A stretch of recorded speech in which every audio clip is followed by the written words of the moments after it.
నమస్తే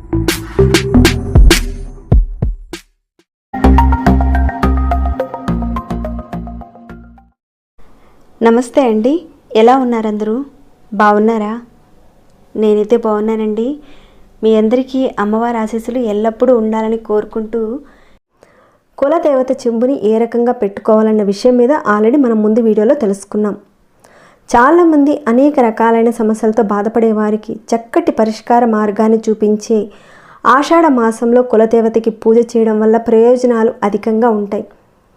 మరి కులదేవతకి ఈ ఆషాఢ మాసంలో ఏ రకంగా చేసుకోవాలి, ఎప్పుడు స్టార్ట్ చేయాలి, ఇంకా కావలసిన పదార్థాలు ఏంటి, ఇవన్నీ కూడా ప్రతి ఒక్క విషయం కూడా తెలుసుకుందాం. అంతకన్నా ముందు ఒక చిన్న రిక్వెస్ట్ అండి, కనీసం వీడియోని చూసేవారు ఒక చిన్న లైక్ చేయడం మాత్రం మర్చిపోకండి. సబ్స్క్రైబ్ కానివారు, కొత్తవారు ఎవరైనా మొదటిసారిగా వచ్చి చూస్తుంటే కనుక మన ఛానల్లో అనేక రకాలైన సమస్యలకు తగ్గ పూజలు పరిహారాలు ఉన్నాయి. మీరు ఒకసారి ఛానల్లోకి వెళ్ళి చూసి మీ సమస్యకు తగ్గ ఏదైనా పూజను కానీ పరిహారాన్ని కానీ ఎంచుకునే ప్రయత్నం చేయండి. మీకు వచ్చిన మార్పుని ఫలితాన్ని నాతో షేర్ చేసుకోండి. అలానే మన ఛానల్కి సబ్స్క్రైబ్ కండి, బెల్ బటన్ ప్రెస్ చేయండి, ఆల్ అనే నోటిఫికేషన్ తప్పకుండా యాక్టివేట్లో పెట్టుకోండి. ఇక వీడియోని ఎక్కడా కూడా స్కిప్ చేయకుండా ఎండ్ వరకు చూడడానికి ప్రయత్నం చేయండి. ఓకేనండి, ఇక మన వీడియో మాటకి వెళదాం.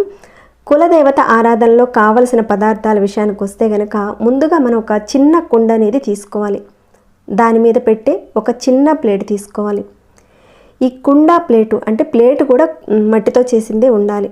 ఈ కుండ ప్లేటు కొనడానికి వెళ్ళినప్పుడు ఒక చిన్న చాక్ పీస్ అనేది తీసుకుని వెళ్ళి మీరు ఒక చిన్న ఇంటూ మార్క్ వేసుకొని తెచ్చుకోవాలి. ఎందుకంటే కర్మకాండాలు చేసేటప్పుడు టిక్ మార్క్ పెట్టకుండా తెచ్చుకుంటారు. శుభకార్యాల కోసం మనం తెచ్చుకునేటప్పుడు ఒక ఇంటూ కానీ లేదంటే ఏదో ఒకటి గుర్తు అనేది వేసుకొని ఇంటికి తెచ్చుకోవాలి. మీరు ఇక్కడ కులదేవత చెంబు కోసం ఒక చిన్న మట్టి కుండతో పాటు దాని మీద పెట్టడానికి తగిన విధంగా ఉండే ఒక ప్లేట్ తెచ్చుకోండి. ఖచ్చితంగా మట్టి ప్లేటే తెచ్చుకోవాల్సిన అవసరం లేదు, పెట్టనవసరం లేదండి.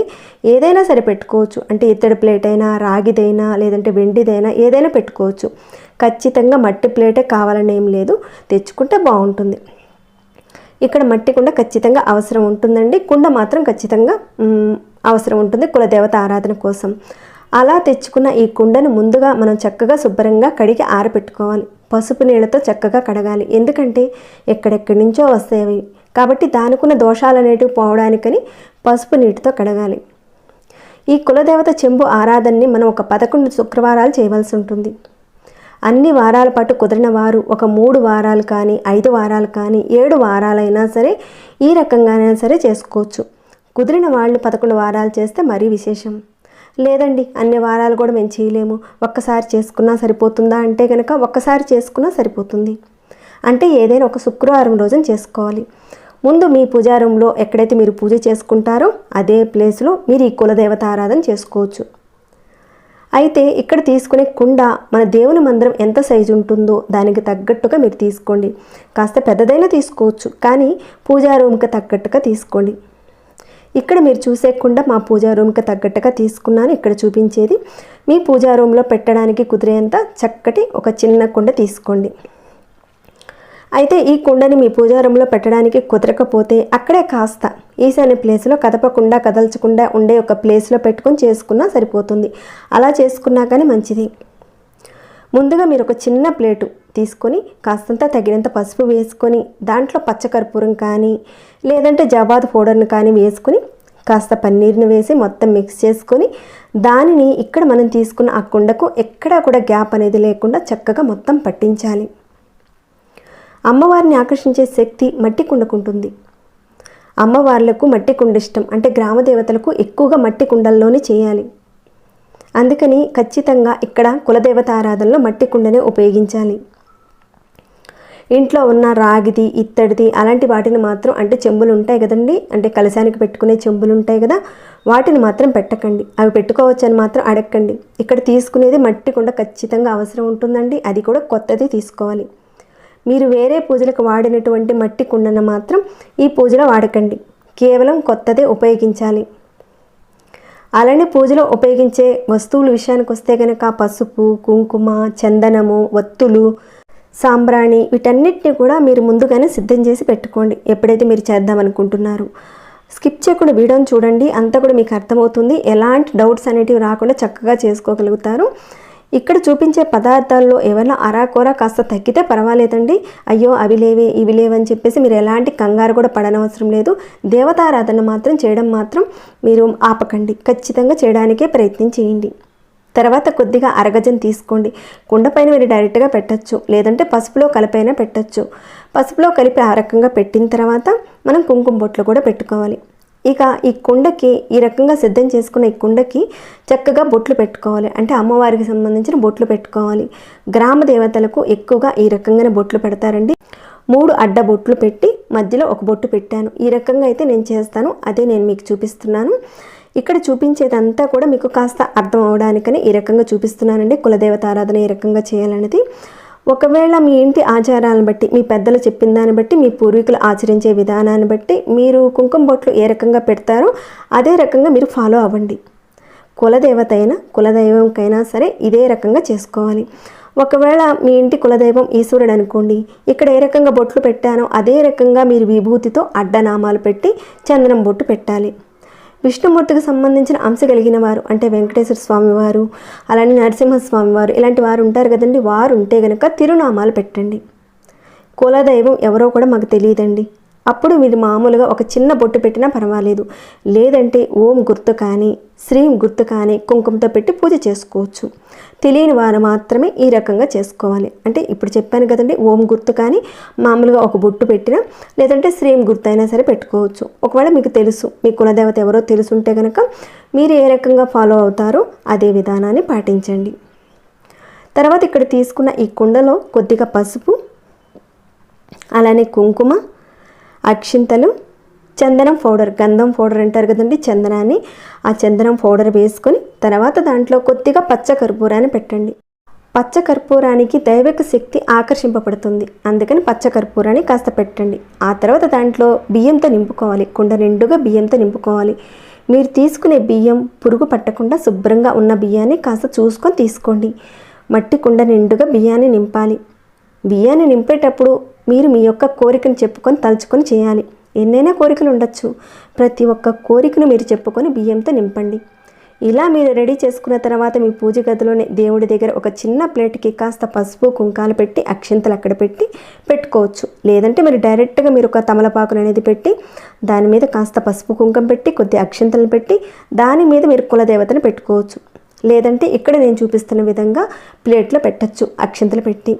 ఇదంతా మీరు చేసేటప్పుడు మీ యొక్క కులదేవతను తలుచుకుంటూ ఓం కులదేవతాయ నమః, ఓం కులదేవతాయ నమః అనుకుంటూ చేయొచ్చు.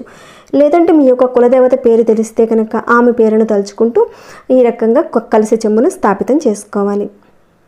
తర్వాత ఆ బియ్యం మీద మీరు ఒక 11 రూపాయలు పెట్టాలి. అంటే 1 రూపీ కాయిన్స్ని ఒక 11 తీసుకోండి. తీసుకొని ఒక్కొక్క కాయిన్ని ఆ బియ్యం మీద పెట్టుకుంటూ మీ కోరికను చెప్పుకుంటూ మనసులో అనుకుంటూ బియ్యం మీద పెట్టాలి. ఆ తర్వాత ఆ కాయిన్స్ మీద ప్లేట్ పెట్టి ఆ ప్లేట్ మీద ప్రమిదను పెట్టాలి. తర్వాత పువ్వులతో అలంకరించుకోవాలి. ఇక్కడ దీపారాధనకు ఉపయోగించే ప్రమిది కూడా కొత్తదే తీసుకోవాలి. అంటే ఇంట్లో వాడినటువంటి ప్రమిదని ఉపయోగించడం కాదండి, కొత్త ప్రమిదే తీసుకోవాలి. అది స్టీల్ కానీ మట్టి ప్రమిది కానీ లోహంతో ఏదైనా సరే ఉన్న ఒక ప్రమిదని తీసుకోవాలి. ఇక ఆ ప్రమిదిలో కాస్త నూనె వేసుకుని 2 ఒత్తులు కలిపి దీపారాధన చేసుకోవాలి. ఇక్కడ మీకు తెలియడానికని ఈ రకంగా చేసి చూపిస్తున్నానండి. మీరైతే పూజా మందిరంలోనే చేయాలి. తర్వాత కొద్దిగా జవాదు పౌడర్ని కూడా అక్కడ పెట్టాలి. ముందుగా మీరు విఘ్నేశ్వరుని తలుచుకోండి. విఘ్నేశ్వరుని తలుచుకున్న తర్వాతనే కులదేవతను తలుచుకొని పూజ చేసుకోవాలి. తర్వాత కులదేవతకు నమస్కారం చేసుకుని దీపం వెలిగించండి. మీ యొక్క కులదేవత పేరు తెలిస్తే కనుక 108 సార్లు తలుచుకోండి. అలానే అమ్మవారికి సంబంధించిన తాంబూలాన్ని కూడా ఇక్కడ మీకు చూపిస్తున్నాను కదా, పసుపు, కుంకుమ, గాజులు, అలానే అద్దం ఉందండి దీంట్లో, ఇంకా ఖర్జూరము, ఒక్క బ్లౌజ్ పీస్, ఇవన్నీ కూడా మనకి సెట్ కింద వీటిని అమ్ముతారు. ఒక్కొక్కటిగా పెట్టే బదులుగా ఇలా సెట్స్ని మనం తెచ్చుకుంటే సరిపోతుంది. దీన్ని ఒక ప్లేట్లో పెట్టి అమ్మవారి ముందు పెట్టాలి. నేను మామూలుగా ఈ రకంగా చేసి చూపిస్తున్నానండి, మీరైతే ఆ రకంగానే చేయాలి. ఇవన్నీ కూడా సుమంగళికి సంబంధించిన వస్తువులు. ఒకవేళ మీరు అయ్యవారికి అంటే మీ కులదైవం అయ్యవారు అనుకోండి, తాంబూలానికి సంబంధించిన ఈ పసుపు, కుంకుమ, కాటుక, అద్దం వీటిని ఏవి కూడా పెట్టనవసరం లేదు. ఈ రకంగా సామాను పెట్టి అమ్మవారి దగ్గర పెట్టాలి. తర్వాత ధూపాన్ని చూపించి సంకల్పం చెప్పుకొని దక్షిణతో కూడిన తాంబూలాన్ని సమర్పించి స్టార్ట్ చేసుకోవాలి పూజని. మీ యొక్క కోరిక తప్పకుండా తీరుస్తుందండి అమ్మవారు. నమ్మకంతో చేయండి. ఒక 11 శుక్రవారాల పాటు చేయండి. అలానే అమ్మవారికి మీకు శక్తి ఉంటే కనుక చీర కూడా పెట్టచ్చు. అదే మీ కులదైవం అయ్యవారైతే పంచకండువను పెట్టండి. ఇక మీరు ఏ రకంగా పూజ చేసుకుంటారో, పూలతో చేస్తారా, కుంకుమతో పూజ చేసుకుంటారా, లేదంటే చిట్టి గదులతో చేసుకుంటారా, వెండి పూలతో చేస్తారా, అమ్మవారి నామాన్ని ఒక 108 నిమిషాలు జపించుకుంటూ చేయండి. ఈ రకంగా మీరు చేసిన తర్వాత ఆ బియ్యాన్ని, ఆ 11 రూపాయలు ఏం చేయాలి అని అంటారేమో, అది కూడా చెప్తానండి. ఇందాక మనం చెప్పుకున్నట్లుగా మీరు ఆషాఢ మాసంలో మొదలుపెట్టి ఒక 11 శుక్రవారాలు చేసుకోండి. ఆషాఢ మాసం పూర్తయిపోయినా పర్వాలేదు, కానీ మీరు ఆషాఢ మాసంలో మొదలుపెట్టి 11 వారాల పాటు కంప్లీట్ చేసుకోవాలి. అక్కడి నుంచి మొదలుపెట్టి ఎన్ని వారాలు అవుతాయి అన్ని వారాలు ఒక 11 వారాల పాటు చేయండి. ఎందుకంటే ఆషాఢ మాసం అనేది గ్రామ దేవతలకు ఎంతో ప్రత్యేకత అనేది ఉంటుంది. కాబట్టి అమ్మవారికి ఈ రకంగా ఆషాఢ మాసంలో చేయండి. ఒక 11 వారాలు చేయలేని వారు 3 వారాలు కానీ, 5 వారాలు కానీ, లేదంటే 9 వారాలు కానీ చేయండి. ఇక కాయిన్స్ మాటకు వెళ్దాం మనం ఇప్పుడు. మీరు కులదేవత అమ్మవారికి ఎన్ని వారాలు అనుకున్నారో అన్ని వారాలన్నీ కూడా పూర్తయిపోయిన తర్వాత చివరి వారంలో శుక్రవారం రోజున మీరు కంప్లీట్ చేసేసుకొని శనివారం రోజున మీరు ఆ కుండలో ఉన్న బియ్యాన్ని తీసి ఇంటిలో శాకాహారంగా తీసుకోండి. మీరు ఇక కాయిన్స్ ఉన్నాయి కదండి, వాటిని మీరు ఒక ఎరుపు రంగు క్లాత్లో పెట్టి మూటగా కట్టి మీరు ఎప్పుడైతే మీ కులదేవత గుడికి వెళతారో ఆ గుడి హుండీలో వేసేయండి. ఈ రకంగా మీరు అనుకున్న వారాల పాటు చేశారు. మళ్ళీ మీరు తర్వాత కొన్ని వారాల తర్వాత, అంటే ఒక 4 నెలల తర్వాతనో 5 నెలల తర్వాతనో చేద్దామనుకున్నారు కులదేవత ఆరాధన. అప్పుడు మీరు ఈ కొండను అనేది కడగకుండా పసుపు కుంకాలు పెట్టి ఇప్పుడు ఏ రకంగా చూపించానో అదే రకంగా కొత్త బియ్యం పోసి కొత్తగా 11 రూపాయలు పెట్టి చేసుకోవాలి. మీరు అనుకున్న వారాలన్నీ కూడా పూర్తయిపోయిన తర్వాత దాంట్లో ఉన్న 11 రూపాయలు మళ్ళీ తీసి ముందుగా మీరు ఒక ఎరుపు రంగు క్లాత్లో 11 రూపాయలు కట్టి ఉంచుకున్నారు కదా, మొదటగా చేసిన ఆ 11 రూపాయలు ఉన్నాయి కదండి, ఆ 11 రూపాయలతో పాటు ఈ 11 రూపాయలు కూడా కట్టేయాలి. ఇక మీరు వెళ్ళాలనుకున్న కులదేవత గుడికి వెళ్ళినప్పుడు ఆ మూటని కులదేవత హుండీలో వేసేయండి. ఇదంతా ఒక నమ్మకం మీదనే ఉంటుంది. నమ్మకం పెట్టి ఒక కోరిక అనేది చెప్పుకొని అమ్మవారి దగ్గర ఖచ్చితంగా చేయండి. అమ్మవారు తీరుస్తుంది కులదేవత. ఈ విధానాన్ని అందరూ చేయవచ్చా, ఆనవాయితీ ఉంటుందని అలాంటి సందేహం ఎలాంటిది కూడా మీరు పెట్టుకోని అవసరం లేదు. ప్రతి ఒక్కరు కూడా చేసుకోవచ్చు. ఇది కలశం కాదండి, కులదేవత చెంబిది. ప్రతి ఒక్కరికి కూడా కులదేవత ఉంటుంది. కులదేవత మీకు తెలిసినా తెలియకపోయినా ఈ ఆషాఢ మాసంలో తప్పనిసరిగా కుదిరిన ఒక శుక్రవారం రోజున మీరు మొదలుపెట్టి ఎన్ని వారాలు చేద్దామనుకుంటున్నారో అన్ని వారాల పాటు చేయండి. మాటి మాటికి ఆషాఢ మాసం అనేది రాదు కదా, మళ్ళీ వచ్చే సంవత్సరం పాటు మనం ఆగాల్సిందే. కాబట్టి తప్పనిసరిగా మీరందరూ కూడా ఇప్పుడు చూపించిన విధంగా కులదేవత చెంబును పెట్టుకొని పూజించుకొని అమ్మవారి యొక్క కృపా కటాక్షాలు మీకు కలిగి మీ యొక్క కోరికలు నెరవేరాలని కోరుకుంటూ ఇంతటితో ఈ వీడియోని ముగిస్తున్నాను. ఇంకేమైనా డౌట్స్ ఉంటే కనుక అడగండి, రిప్లై ఇస్తాను. అలానే మీ మనసుకు ఎలా అనిపించిందని మాట చెప్పండి.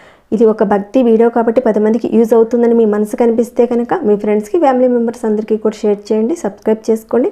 ప్రతిరోజు మన ఛానల్లో ఉన్న వీడియోస్ని చూస్తూ ఉండండి. మరొక భక్తి వీడియోలో మళ్ళీ మిమ్మల్ని కలుసుకుంటాను. అంతవరకు సెలవు.